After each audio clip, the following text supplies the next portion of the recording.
নমস্কার বন্ধুরা, কেমন আছো সকলে? আশা করছি সকলে খুব ভালো আছো। আজ তো শনিবার, আর শনিবার মানেই তো ভেজ ডে। তবে অনেকেই আছো যারা এই নিরামিষের থালি দেখতে বেশি পছন্দ করো। চলো তাহলে ঝটপট তোমাদের সাথে শেয়ার করি আজকে শনিবারের ভেজ মেনুতে কী কী রান্না করেছিলাম। মেনুতে ছিল ভাত, ধনেপাতা, পোস্ত আর কাঁচা লঙ্কা দিয়ে বাটা। আগের দিনে শনিবারেই বলছিলাম এই বাটাটা কিন্তু গরম ভাতের সাথে খেতে দারুণ লাগে। আর যেহেতু এটা খেতে ভালো লাগে তাই বাড়ির সকলেও খুব পছন্দ করে, তাই শনিবার আসলেই এটা আমার বাড়িতে বানাতেই হবে। সাথে বানিয়েছিলাম ফুলকপির পকোড়া বা বড়া, যে যেই নামে ডাকো না কেন।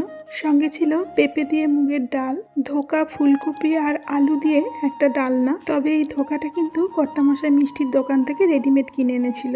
তার সাথে ছিল অনেক রং বেরঙের পাঁপড় ভাজা, আর শেষ পাতে ছিল কাঁচা তেঁতুলের টক, যেটা শুধুমাত্র বানিয়েছিলাম আমার নিজের জন্যই, যেহেতু বাড়ির আর কেউই টক পছন্দ করে না। রান্না করতে করতে শেষে ভাবছিলাম ফুলকপি আলু ভাজবো, কিন্তু তারপর ভাবলাম না, একটু বেশি হয়ে যাবে, বাড়ির সকলেই কেউ খেতে চাইবে না শেষ পর্যন্ত, তাই আর বানালাম না।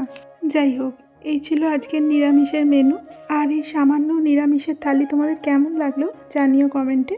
ভালো লাগলে একটা লাইক করে যেও। আজ তাহলে আসি, আবারও আসছি কালকের নতুন নতুন মেনু নিয়ে।